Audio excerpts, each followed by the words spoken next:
Vamos com o nosso Minuto Bom Dia agora para falar de esporte. É por isso que eu estou recebendo o Edson Castro aqui. Boa tarde, Edson.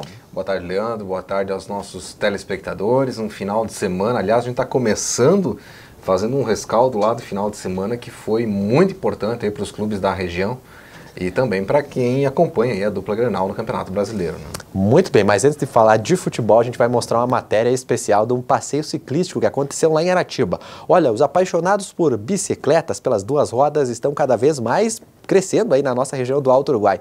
Lá em Aratiba, a Prefeitura e o Sesc organizaram um passeio e a gente foi acompanhar e mostra para você essa iniciativa que, mesmo com chuva, atraiu muita gente. Te liga!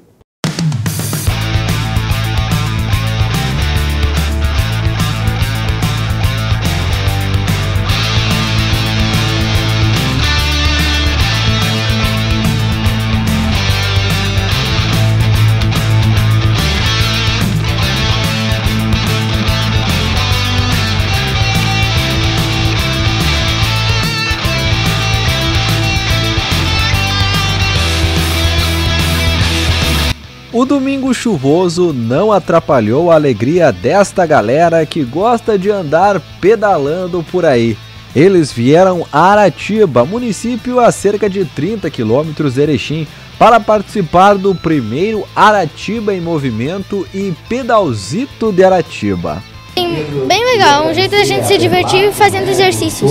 Eu acho muito legal porque as pessoas podem se beneficiar, fazer uma atividade física, aproveitar o domingo. Pena que tá chovendo, né? Mas... Neste ano, o evento foi dividido em dois percursos, um de 3 quilômetros para as crianças e outro de 37 para os adultos, que mesmo com a chuva, aproveitaram para se divertir. O evento, promovido pela Prefeitura em parceria com o Sesc, além dos passeios ciclísticos, também contou com peças de teatro, orientações de saúde, cultura, lazer e muitas outras atividades. É muito bacana, além de a gente incentivar esse esporte, né, que é o sinônimo desse esporte, é a saúde, né? Então, além da gente incentivar isso, a gente cada vez mais quer que as pessoas tenham esses esportes, né, que cultivam a saúde, né?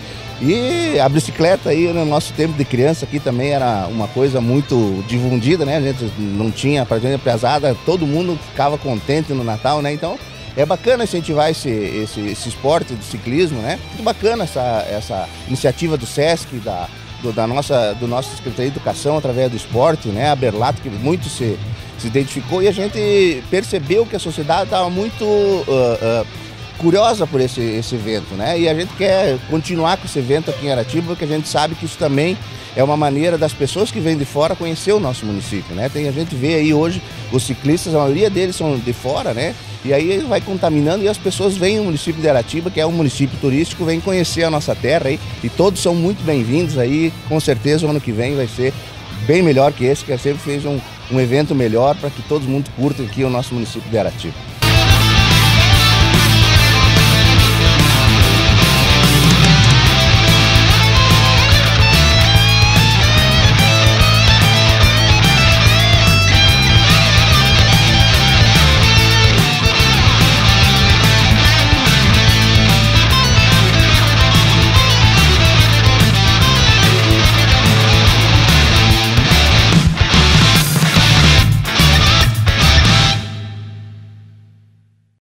Muito bem, muito legal. Muito bom ver essas iniciativas. É o esporte da nossa região crescendo, né, Castro? E o ciclismo tem ganhado espaço, né? A gente tem tido não só os passeios, mas também atletas se preparando aí para competições. Eu acho que é muito bacana.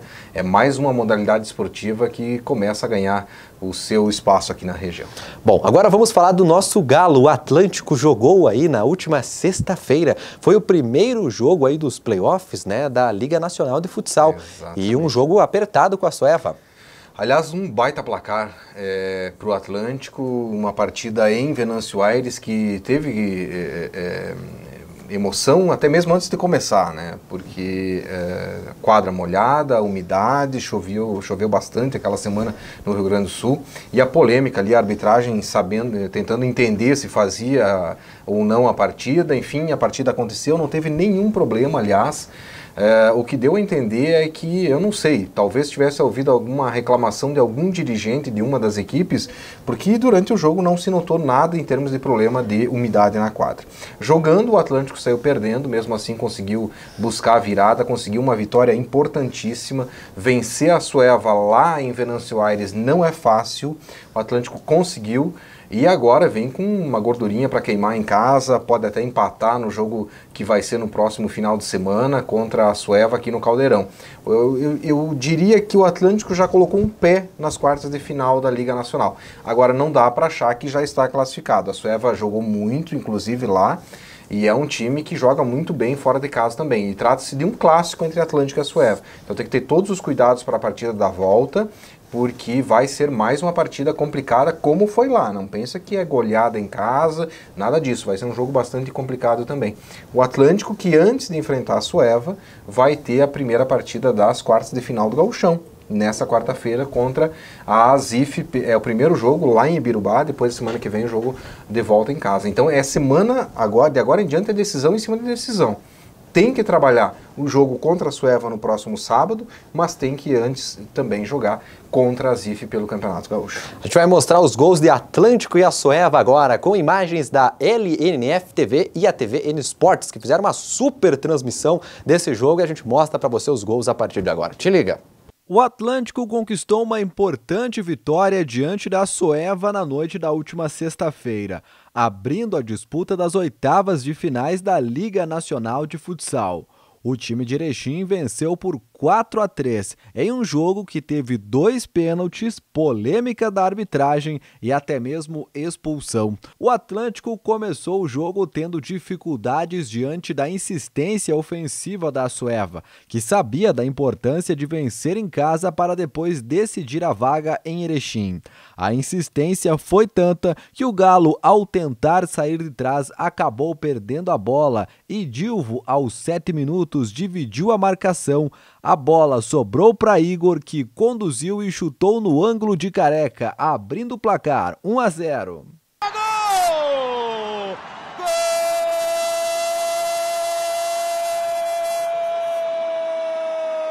da Sueva! Igor, para levantar o torcedor, para sair vibrando.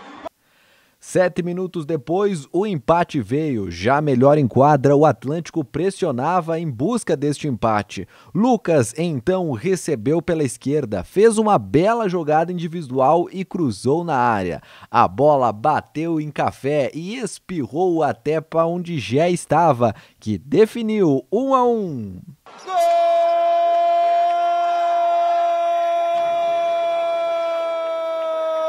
Atlântico de Erechim, uma jogada bonita na esquerda, o Lucas tirou para dançar, o Éder bateu o Café a fazer, pegou mal na bola, ela foi para trás, mas ali estava o Gé.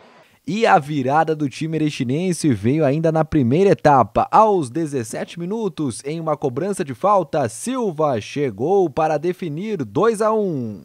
A bola, que é a jogada ensaiada, entregou, batida, gol! Gol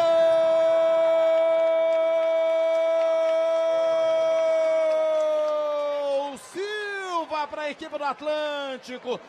O início da etapa final foi eletrizante. Logo aos 2 minutos, Alan recebeu pela direita e ao cruzar a bola acabou batendo na mão de Éder. Pênalti para o Atlântico. Keké cobrou 3-1. Aí Keké para a bola, ele contra o David. Partiu para a bola, Keké bateu, gol! Gol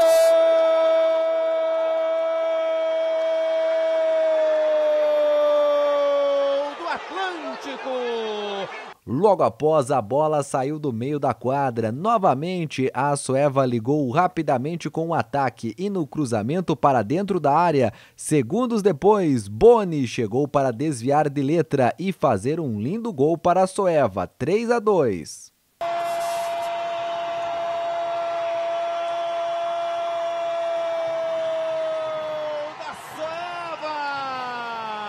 Jogada da esquerda, jogada boa no Marcílio, o toque de letra do capitão Boni. Aos 13 minutos, muita confusão. Alan fez uma jogada individual pela esquerda e acabou caindo na entrada da área. A arbitragem marcou falta, a sexta da Soeva, que seria tiro livre. O time da casa pressionou, mas a arbitragem continuou com a marcação. Café, que não tinha nada a ver com isso, marcou o quarto dos erechinenses, 4-2.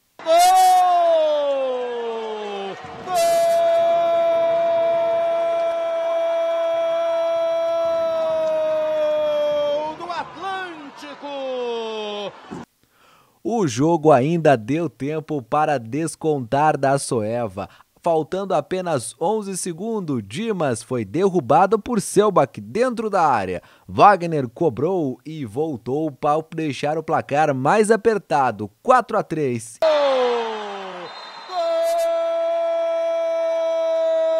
Gol da Soeva!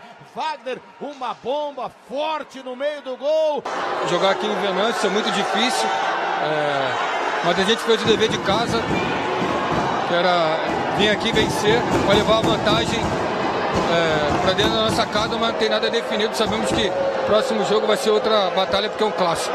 Nós fizemos o primeiro tempo legal, não começamos o jogo tão bem, porque sabíamos do ímpeto dele no começo do jogo, para estar tentando roubar a bola, meio que incentivar, meio que por causa da torcida.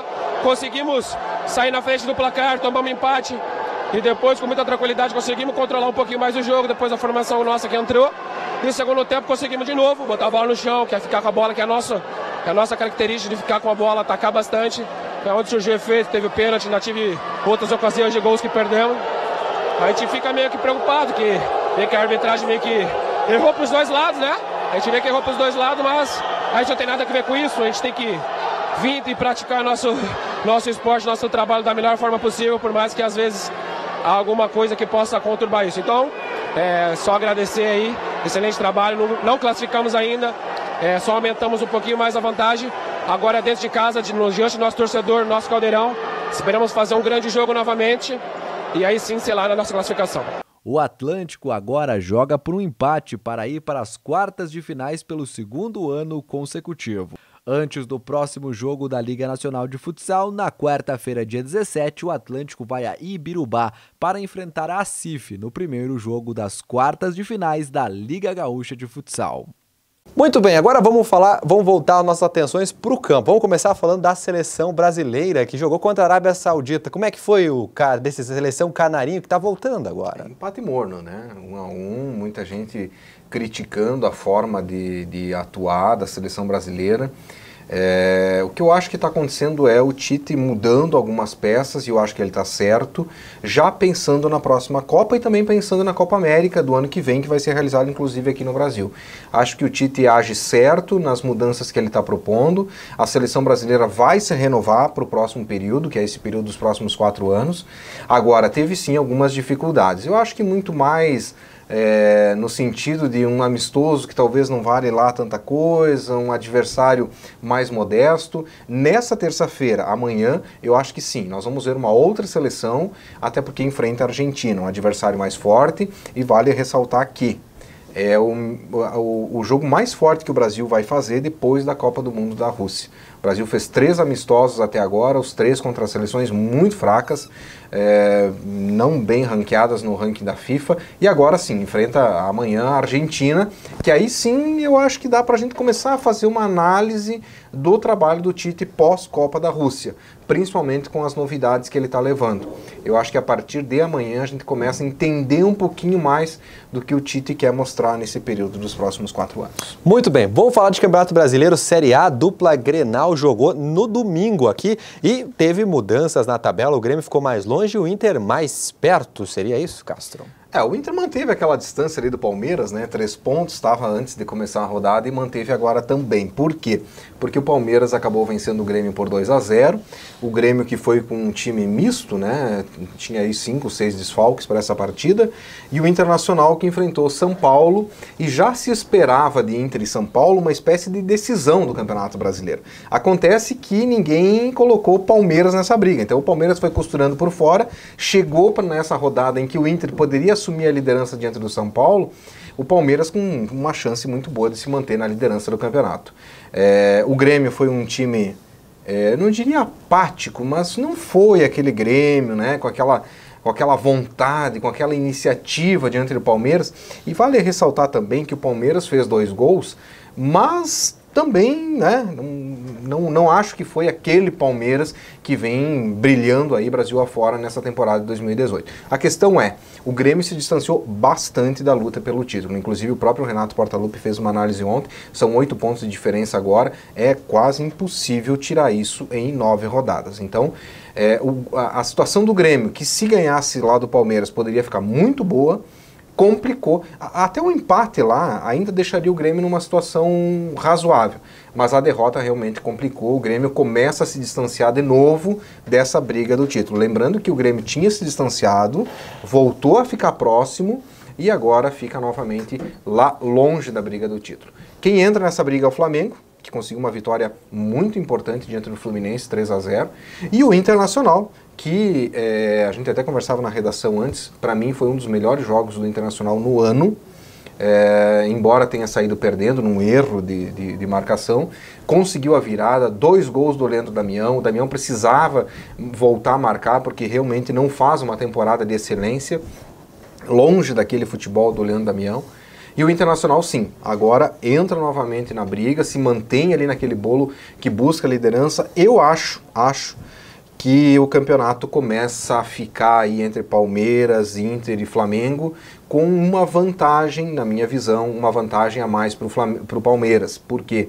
Porque o Palmeiras realmente é um time que vai ser muito difícil de perder de agora em diante. Acontece que daqui 2 rodadas, assim como nós tivemos Inter e São Paulo, e o São Paulo também começa a se distanciar dessa briga, nós vamos ter Flamengo e Palmeiras no Rio de Janeiro. A grande chance do Internacional e do Flamengo de brigarem por esse título é o Flamengo vencer o Palmeiras naquela rodada. E, obviamente, o Internacional se mantendo, né? Porque se o Palmeiras conseguir vencer o Flamengo lá no Rio de Janeiro, aí pode dar o caneco, porque o time do Felipão vai levantar o Brasileirão. Para os tricolores fica agora, então, a questão de brigar aí pelo 4º lugar para já cair fora aquela fase de antecedência da pré-Libertadores, né? Como o Grêmio tem bastante sempre muitos campeonatos. Lembrando que o Grêmio está na Libertadores ainda, Libertadores né? ainda, Pode ser campeão, enfim. Já vai direto também, né? Vai direto também. Então esse G6 aqui, ele pode se transformar em G7, caso o Grêmio ou o Palmeiras sejam campeão da Libertadores. Os 2 times estão disputando a Libertadores. Na minha visão, acho que há uma grande probabilidade disso aqui se tornar um G7, né? Mas de qualquer maneira, do 5º lugar para baixo, ainda teria que disputar a pré-Libertadores. Muito bem, agora vamos falar do nosso esporte local. O Ipiranga, olha, fez um jogão aí contra o Internacional, deu um cansaço nos Piá Colorado, mas antes do Edson falar isso, a gente mostra os gols com a Caliandra Alves Dias para você a partir de agora. Te liga.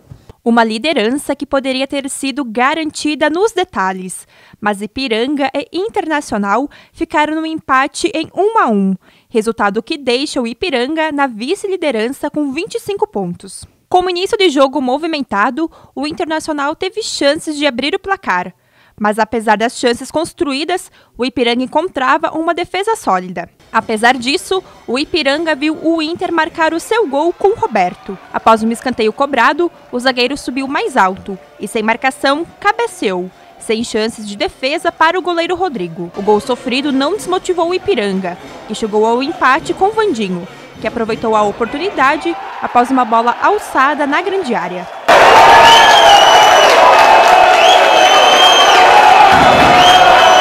Entre as oportunidades de gols criadas no segundo tempo, a virada do Canarinho poderia ter vindo como Frontini, mas a principal vilã, a trave, acabou impedindo a festa da torcida do Canarinho. Apesar da pressão imposta, o Inter também levou perigo, mas o tempo fechou dentro das 4 linhas. Após uma falta marcada a favor do Ipiranga, Vandinho e Gabriel Silva se estranharam. E após uma pequena confusão, os 2 jogadores receberam um cartão vermelho e foram expulsos. A qualidade da equipe deles é uma equipe muito bem treinada, são jogadores que têm muita qualidade, mas a gente produziu sim para fazer o segundo gol e sair com a vitória. Infelizmente desperdiçamos a chance clara que eles tiveram, eles acabaram fazendo o gol, infelizmente saíram na frente do placar também, o que dificultou um pouco mais, a gente teve que correr dobrado, mas como tu disse antes, é um adversário direto, importante a gente também não deixar de somar pontos. A gente somou um ponto, pelo menos é importante, e a gente vai atrás da vitória nos próximos jogos aí, para que a gente possa, até o final da fase de grupos, aí, conseguir essa liderança. Muito bem, tá aí. O que dá para falar desse jogo do Ipiranga aí? Parece que o Ipiranga foi bem até, né? Não, foi bem. Eu acho que o Ipiranga jogou melhor do que foi o resultado que conquistou, né? O Ipiranga precisava dessa vitória. Basta ver que na tabela de classificação a vitória do Gaúcho complica a vida do Ipiranga. Por quê? Porque o Gaúcho ficou a 2 pontos dessa briga de Inter e Ipiranga a 2 rodadas do final da primeira fase. Acontece que o Gaúcho vai enfrentar o Ipiranga lá em Passo Fundo na última rodada.